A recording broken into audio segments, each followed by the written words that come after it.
আমরা তো না ছেড়ে যাওয়ার কথা দিয়েছি। আমি তো দেখলাম এতদিন, এবার না হয় তুমি দেখো। জাহাজ যদি ডিঙিও হয়, হাতের উপর হাতটা রেখো। এসব যদি সত্যি নাও হয়, অকারণেই সাথে থেকো। এটাই তো ভালোবাসা।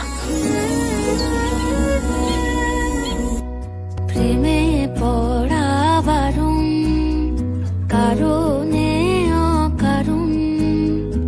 আঙুলে আঙুল রাখলেও হাত ধরা বারণ।